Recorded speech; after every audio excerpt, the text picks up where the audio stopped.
Welcome, ladies and gentlemen, to Stellaris. We're playing with Roxas, the very first in a short series of a Let's Learn. I've had the game for a while and have been nagged by friends to play, like, for a while now.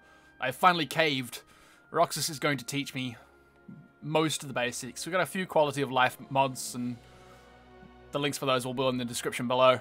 But we've done a little bit of a character or nation creation, as it were, off-screen, and naturally, if you're playing a space game, you have to pick the Imperium of Man from Warhammer. And I've done... it's not perfect. It's okay.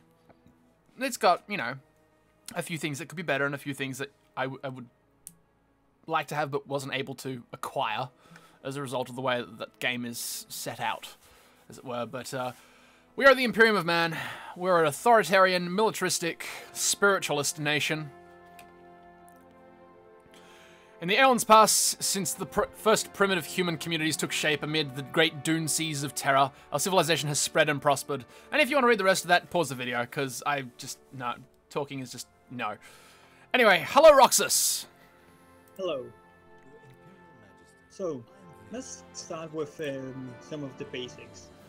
Up in the... Before we start with the basics, I have to turn the music down again, because as amazing as it is very loud. Very loud. Indeed it is. Yeah. Alright, go nuts.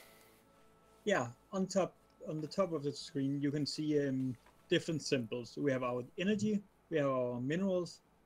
Okay, so energy, it's your energy credits, right? It's the little C with the lightning bolt through it, right? Minerals is the diamond. Food is obviously the apple. It's pretty universal all the way around. Influence and unity. I suppose we're going to get to all what these are used for. Yeah, and then we have the three different kind of science. First, we have energy. Energy is our money system and the stuff we use to power some of our buildings, most of our fleet. Okay. And big things that goes around. So like money, or in this case, energy, makes the universe go round, basically. Yeah. Okay, cool. Minerals is like the resource. You need to build stuff, build colony ships, build buildings, and fleets. Yep. Okay. Food is what you need to have for your population to grow and to be happy. Okay. Influence is like how much power your government have, so they can enact certain edicts. Have a frontier outpost so you can expand your empire outside of colonial ventures. Okay. And set different kind of rules for every single planet. Yep. Or for the entire galaxy. So influence is used for making rules and stuff. Yeah. Actually, that you can see if you... So if I mouse over it, obviously there's a tooltip where it goes, so influence represents political clout and is used for many things like edicts, recruiting leaders, frontier outposts, dealing with other factions. Yeah, like if you click on F6... okay, for a EU4 player, this would essentially be like your power projection. Ish. Not really, because you gain it automatically either through science, you can gain more per month, per month, or okay. It's more like the imperial authority, is that you can use it to unlock certain things. Okay, so are we talking Austrian imperial authority or Chinese imperial authority? Chinese. Okay, from the new Mandate of Heaven. Yeah, you can see more of it if you click on the F6 button, or go to the more tab that is right left to the energy critics. Okay, cool. And then policies and ethics. Yeah, we'll get to that later. Let's continue on along the tab. Then we have unity. Yep. And if you click on that one, or just hover over it. Oh wow. It's at this point it's worth mentioning that I do actually have a mod. So if you do only have the base game, and maybe with or without the DLC, it's going to look a lot different from what I have in front of me right now. Yeah, you'll only have the first 7. So is that the first 7 going 4 across and then 2 under? 3 under, yes. So expansion, domination, prosperity, harmony, supremacy, and diplomacy, and discovery. Yes. Cool. Yep, fair enough. That makes sense. Everything else is a single mod we are using. I forget what the mod's called, actually. What is it? It's extra... Plentiful traditions. Plentiful traditions. Again, link in the description. Okay, cool. But so Unity is used to unlock these, then? Yeah, they're used to unlock traditions, which increases per a few different ways. Either through as many of these different traditions you unlock. Every time you unlock one, it becomes exponentially more expensive. The same if you have... it's basically how much... okay, so... by more expensive, do you mean that each like thing that we click makes everything else expensive, or is it just more expensive within that one tradition? Everything. Okay, so if I have expansion tab completely locked and I start domination, domination is going to be 5 times more expensive because I have unlocked the entirety of the expansion tree. No, even though you say every time you adopt a tradition and inside of that tradition, it's going to be more expensive constantly. Okay. And there's also more stuff that can add to it, but that's a headache in itself. But just right. So slaves makes Unity harder to make you require more Unity to get before you can unlock a new tradition. Okay. And if you hover inside of one of the tradition, you can see there's different kind of stuff. Like in the expansion, you can gain capital buildings, colonial fever. Capital buildings now produce 1 additional Unity, which is basically so you have some more Unity generation from every single capital you have. Yep. Okay, cool. Then, so everything has it's like a bit of a... it can tailor to your flavor text followed by what it actually does. Okay. Fair enough. Yep, cool. Yep, and once you have unlocked a complete tradition, you will have these perks that you can click on now even. And these are the endgame stuff. Right. I'm already seeing a a few here. It's like Flesh is Weak, Imperial Prerogative, Mind Over Matter. Yeah, there are 3 main ways you can go that is like specifically. Master of the Heavens. Yeah. There's 3 main ways. One of them is the Flesh is Weak, which is more you becoming cyborg and it ends up being a robot at the end because you abandon the physical body. Okay, so you become basically a robot, a droid. Yeah, is what it says here. Okay, cool. I guess we'll get to that when we click on the button. Let's not confuse people too much. I mean, my head is already spinning. We've been at this for all of 8 minutes. Yep. Just a quick disclaimer: we cannot be that because we are spiritualists, so we hate all that. Okay, so the traits that you pick at the start of the game when you're doing custom nations also defines what kind of perks you can pick later on. Yeah, and that's the thing. But we can go down. That's what I said about 3 defining routes you can go through. Okay, cool. We can also... Yes, I'm going to go through the other ones when we actually get to it. Fair enough. And next, we have the science. There are 3 different types of science. Yep.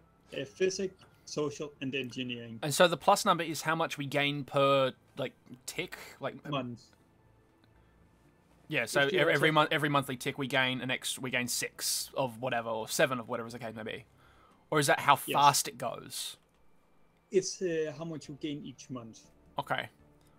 So if you click on F4 or the technology tab, which is in the top left corner, you can see. Yep. Okay. So and then if you just click on one of the stuff. All right. So I've gone with physics. Yeah. There you should have difference. It can vary from what you have to what I have. Yeah. But there you can choose what you want to when you want your scientists to research. Okay. And they have traits themselves. Like mine has expertise, computing. So for me, it will go 10% faster if I choose a field of expertise that is research field that is about computing. Yeah. Like, so mine is physics administrative stuff. AI, which increases my research speed. Yeah, that just gives a flat out bonus. So you don't have to worry about that. Okay. And these will die. And these Okay, scientists will die. I'm seeing a theme here. So again, along the standard Paradox stuff, you've got your admin, the society. So physics is admin. Your society is your diplomatic stuff. Like I see planetary unification is fairly diplomatic, but they do cross over as well, because I'm also seeing some military stuff in your what is essentially a Diplo tab, as well as like. Because Okay. it's not completely like just black and white like that. It has some more like this is about the society, your empire as itself. Well, Fair enough. basically more like Yeah. discovering. So it's not as clear cut as EU4. There are shades of grey.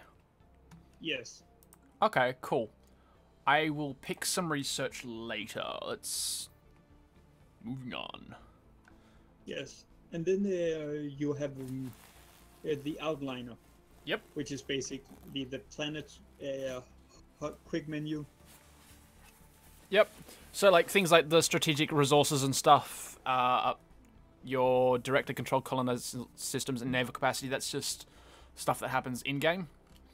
Yeah, those like you can see, you have a limit on planets. That can be you have a limit on planets you control directly. Once you hit over that tab, if you don't create sectors, so you basically make a local governor take control of that area, and you will begin to accumulate penalties. You will have less production, less income, and less energy creation. Okay. And that will increase the more planets you're over your limit. So basically, it essentially forces you to release control. Yeah, but you still own it. You can still gain economy and items of it. But that's again, we are getting into that later. Okay, cool. So in the outliner, you've got your basically your different bits and pieces. The planets obviously is like the places where you live. Yeah, that's your main planets with outside of the sectors. Planets you directly control. Okay. So that's the directly controlled planets. Planets that you don't directly control, those, do they appear in another part of the outline, or do they just like appear in another part of the game entirely? They appear under something called sectors. Okay. Which you basically hand over to the AI, and then you can they are basically a way to like say, you have too much stuff here, since let the AI control some of it. Okay, so like an estate. Yeah. Okay, cool. That makes sense. Yep, fair enough. Military feats, obviously your armies, and because this has two different things. You've got not only your military fleets, which is kind of like your navy, but also like your army, and then you also have your ground forces as well. Yeah, which you use to take over country. Fair enough. Planet or empire. Wow.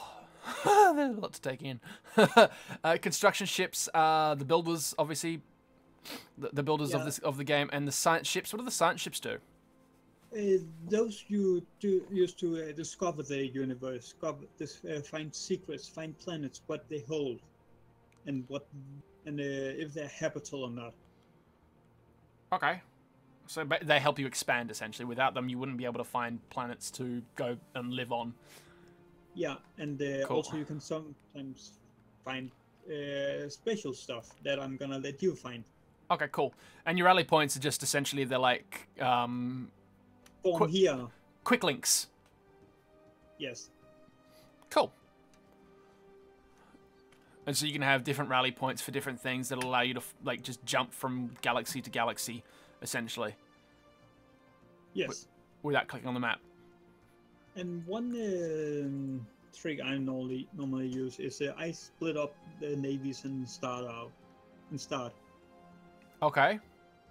And then set them to evasive mode, the military fleet, and then search your area because if you do it evasive, they will immediately get the hell out if they see anything hostile. Basically, to check your vicinity so you don't risk your science ship to get destroyed by an hostile alien species. So in this case, I've just started with 3 corvettes. Yeah. Everyone does that. So split those up and then just go like in a circle pattern. You can, if you click a shift and then click on a planet, you can right click on a planet, you can then tell it to go to another one by doing the same thing. Okay. Alright. Splitting the fleet. How does... V. Okay, yeah, I see that V. Where would the button for... Fleet stance is passive.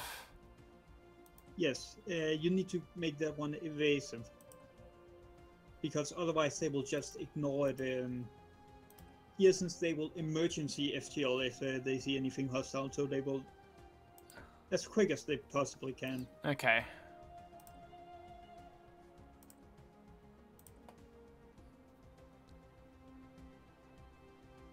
Also, you should start with a planet inside of your area that is that has like a green planet that looks like Earth on it. Yep, Terra. Yep, that's a habitable planet. If you need to survey that before you can even get to it, before you can colonize it. Also, this is also another thing that's quite important. Wait a minute. Hang on a minute. So, I already have Terra, like my homeworld, right? Yes. Alright, so in this case, a planet with a green ring around it. No, like a planet, and then it has like to its left top side of it, it should have like a green circle, a green planet on it. A green planet. Like something that looks like Africa and Europe and that. Yeah, I don't have anything like that except my homeworld. Do you have anything that is another color of that?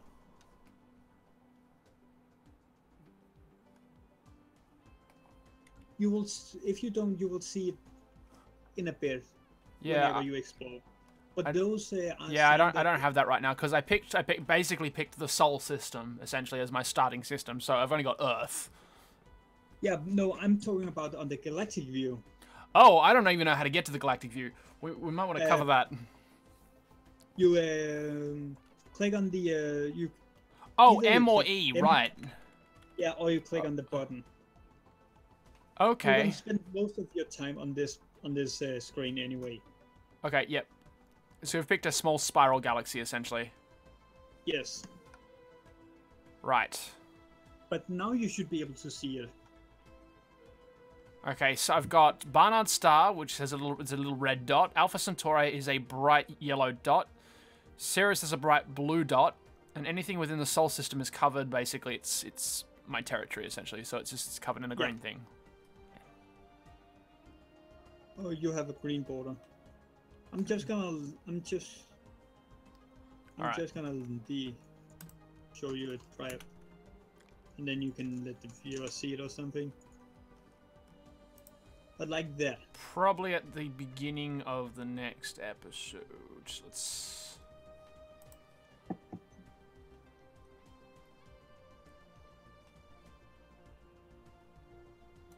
There are 3 different types of indication of it. Okay. So in the 20 minutes that I did play prior to this, I did see something like that, but I don't have anything like that currently. Ah. Yeah, those there are 3 different indications of that. There's a red, there's a yellow, and there's a green. Green means it's 80% habitable or above, which means it's suited to you. Okay. Yellow means that it's sort of suitable to you. I think it is between 40% habitable and 80 or 79% habitable. And then there's red, which is basically your people cannot live here. Okay, cool. Wow, that is a lot of information to take in. We're going to take some time between episodes to digest all this. We'll see you next time. We'll be back for more with Roxas. Thanks for tuning in.